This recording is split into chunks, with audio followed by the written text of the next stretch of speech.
والسلام على رسول الله وعلى آله وصحبه ومن اهتدى بهديه إلى يوم الدين. اللهم وفقنا من القول والعمل لما تحبه وترضاه. محاضرتنا maanta بإذن الله تعالى waxay ku saabsanaan doontaa calaamaatu saaca alkubraa, calaamadaha qiyaamaha ee waaweyn, inagoo muxaadaradii hore ka hadalay calaamadaha qiyaamaha ee yaryar. calaamadaha qiyaamaha ee waaweyn waxaa looga jeedaa calaamadaha marka la arko saacadda ama qiyaamuhu ku daba jiro.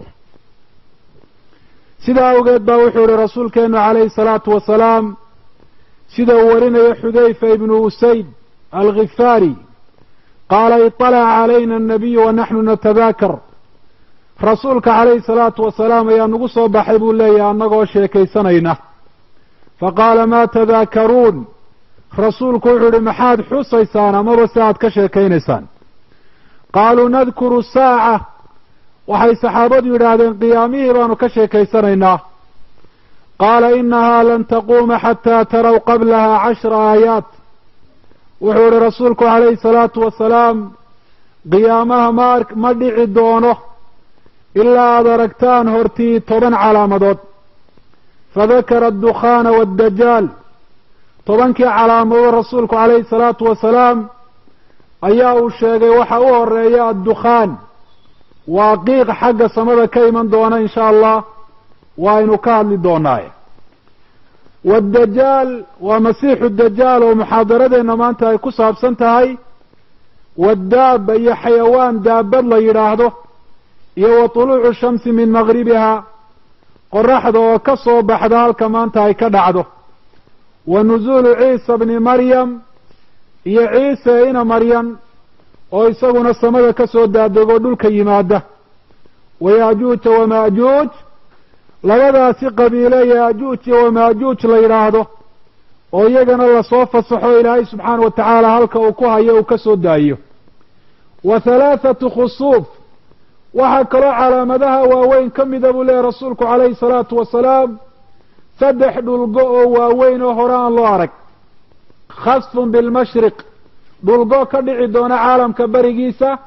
wa khasfun bilmaqrib, iyo mid kaloo ka dhici doona galbeedka caalamka. wa khasfun bijaziirati alcarab,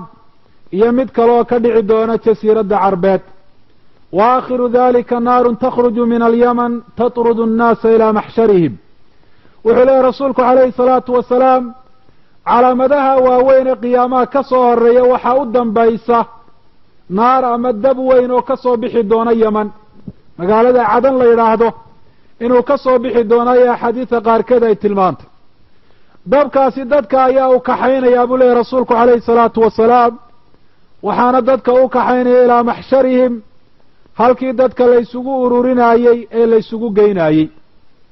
calaamadaha caynkan ee rasuulkeenu calayhi salaatu wasalaam xadiidkan uu ku tilmaamay waa kuwa isdaba jooga oo xagga dhicitaankoodu aada uu isugu dhow yahay iyo muuqaalkoodu. waxaana rasuulku calayhi salaatu wasalaam uu ku shabahay sida kuul guntintii laga furay oo kale, sida midhaheedu ay u daataan oo kale oo ay isaga daba tagaan, ayaa calaamadahan isaga daba imanayaan buuri rasuulku calayhi salaatu wasalaam. alamaaraatu kharazaatun manduumaat fii silkin, fain yuqطac asilku yatbacu bacduha bacda, rawaahu xaakim bisanadin صaxiix. waxaa calaamadaha qiyaamuhu ay ka dhigan yihiin buuri rasuulku sala allahu alayh wasalam,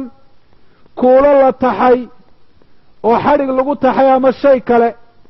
shayga ay ku taxan yihiin haddii la gooyo waa isdaba galaan oo kuuluhu waa isdaba yaacaan. sidaas oo kale ayaa calaamadaha qiyaamaha ee waaweynina ay isu daba joogaan oo muddo dheer iyo wakti dheeri aanu u dhaxaynin. calaamadahaasi bal maanta waxaynu ka hadli doonaa, waxooga aynu dul istaagi doonaa almasiixu dajaal alacwar, oo calaamadahaasi rasuulku calayhi salaatu wasalaam uu tilmaamay ta fitnadeeda iyo dhibkeedu uu ugu daran yahay ah. waayo kuwa kale waxaa laga yaabaa inay noqdaan calaamado dadka u muuqda uun oo dadka wax dhibaati aanay ka soo gaadhin, laakiin masiixu dajaal isagu wuxuu kaga duwayay calaamadaha kale. fitno weyn iyo dhibaato weyn buu wataa. waxaa riwaayaadka axaadiis oo dhan ay isku waafaqeen ninkaa magiciisa in la yidhaahdo almasiixu dajaal ama la yidhaahdo alacwaru dajaal ama addajaal oo qura in lagu magacaabo ama almasiixu alkadaab rasuulkeenu calayhi salaatu wasalaam magacyada markuu ku magacaabay magac kastaaba wuxuu xambaarsan yahay sifo iyo tilmaan uu leeyahay masiixu dajaal waxaa masiix loogu magacaabay labadiisa indhood mid ka mida ayaa masaxan oo wax daloolaba haba yaraatee aan lahayn oo wejiga intiisa kale la siman waxbana aanu ku arkahayn acwarna waxaa loogu magacaabay labadiisa indhoodba iin iyo ceeb bay leeyihiin oo sida aynu tilmaannay mid ka midii way masaxanta waxba kuma arko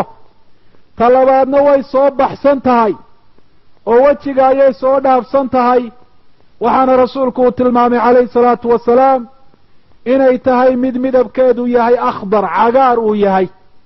ka zujaaja sida muraayadoo kale ama quraaradoo kale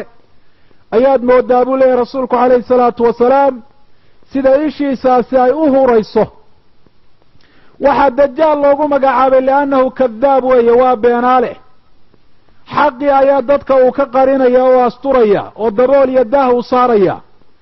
baadilkiina waa uu muujinayaa waxaan xaq ahayn buu dadka u tusinaya inuu xaq yahay marka u horraysa waxa uu sheegan doonaa nebinimo marka dambena waxa uu ku xigsiin doonaa rabbinimo inuu sheegto masiixu dajaal fitnadiisa iyo imtixaanka addoomaha lagu imtixaamayaa fitno soo martay basharka ta u daro weeyi sidaa awgeed baa wuxuu ihi rasuulku calayhi salaatu wasalaam maa bayna khalqi aadama ilaa qiyaami saaca amrun akbaru min addajaal maalintii nebi aadam la abuuray laga bilaabo ilaa maalinta qiyaamuhu u dhici doono arrin masiixu dajaal ka weyni dadka ma soo mari doonta buu rasuulku calayhi salaatu wasalaam sidaasi awgeed ayaa ambiyada oo dhami ummadahooda ay uga digeen rasuulkeenna calayhi salaatu wasalaam wuxuu ahaa ka ugu digniin badane ummaddiisa in fara badan uga digay sifaadka iyo calaamadaha uu leeyahayna ummadda baray si ay isaga ilaaliyaan oo shubahaadkiisa iyo waxa uu isku beegbeegayo iyo ilaahay subxaana wa tacaala wuxuu u soo dhiibay imtixaankaasi aanay dadku ugu dagmin wuxuu idhi rasuulkeennu calayhi salaatu wasalaam innii la undirukumuu masiixu dajaal waan idinka digayaa wamaa min nabiyin ilaa andarahu qowmah ilaahayna subxaana wa tacaala nebi ma soo dirin ilaa qowmkiisa masiixu dajaal waa uga digay walaakinii saaquumu lakum fiihi qowlan lam yaqulhu nabiyun liqowmi hase ahaatee waxaan idinka sheegi doonaa buu leeyahy rasuulku calayhi salaatu wasalaam waxaanu nebina qowmkiisa uga sheegin tilmaamihiisa iyo sifaadkiisa ayaa si cad aan idinku qeexi doonaa oo aana idinka khaldamahayn innahu acwar wa ina allaha laysa biacwar indhihiisa ayaa iin iyo ceeba leh ilaahayna tabaaraka wa tacaala mid cawaran maaha rabbi tabaaraka wa tacaala sifada nuqsaantee noocaasiya waa ka nasahan yahay waxaa digniinta rasuulku uu ka digay masiixu dajaal ay gaadhay inay saxaabadu aada uga baqdeen oo ay uba maleeyeenba inuu kayntan timirtee magaalada madiina duleedkeeda uu soo socdo wuxuu leeyahay saxaabiga la idhaha annawaas ibnu samcaan dakara rasuulu llahi sala allahu alayh wasalam addajaal daata khadaatin fakhafada fiihi warafac rasuulku calayhi salaatu wasalaam dajaal buu ka warramay maalin maalmaha ka mid ah goor subaxnimo amaba se gelin horaa rasuulku sala allahu alayh wasalam marna arrinkiisa waa weyneeyey marna waa yareeyey oo marka la eego fitanka iyo waxyaabaha watee dadka uu ku dagayo arrinkiisu waa weyn yahay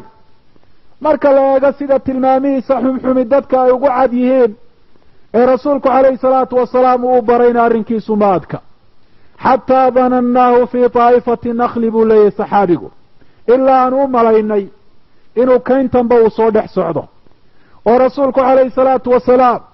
baqahaanu ka baqanayn iyo sidaan uga argagaxnay uu wejiyadeeda ka garto arrintaasi uuna weydiiyey imaam muslim baa xadiidka warinaya waxaa la isweydiin karaa maxaa rasuulkeennu calayhi salaatu wasalaam